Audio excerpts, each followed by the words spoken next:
नबी करीम अलैहिस्सलाम नमाज पढ़ा रहे थे।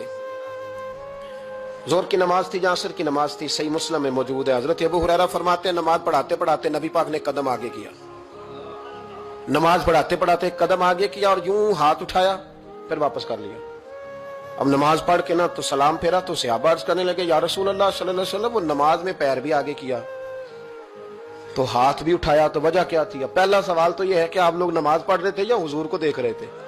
तो सहाबा तो पहले ही बताते हैं कि भाई हम तो पहली साफ में नमाज इसलिए पढ़ते थे कि नमाज भी होती रहती थी और चुपके चुपके महबूब की दीद भी होती रहती थी। हुजूर से पूछा, या रसूल अल्लाह, वो नमाज पढ़ते पढ़ते कदम आगे बढ़ाया आपने तो फिर पीछे कर लिया, क्या था? और हाथ उठाया तो फिर आपने नीचे कर लिया। तो नबी करीम फरमाने लगे, नमाज पढ़ाते पढ़ाते जब मैंने कहा ना समी अल्लाहु लिमन हमीदा, अचानक मेरी नजर उठी तो जन्नत में चली गई। नजर उठी तो जन्नत में, तेरे लिए 2-4 कदम अर्श बरी है। तो महबूब फरमाते हैं जब मेरी ऊपर नजर गई ना तो मैंने देखा कि अंगूरों का एक खोशा लटक रहा है जन्नत में। तो मैंने हाथ बढ़ाया कि तोड़ लूं।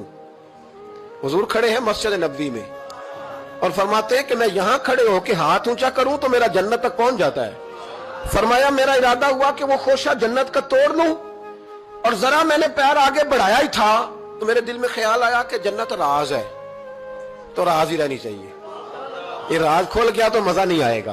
तो मैंने फिर वो हाथ वापस कर लिया। सहाबा कहते हैं जब नबी करीम ने ये बयान किया तो हमारे चेहरे ने तजस्सुस से खेल उठे।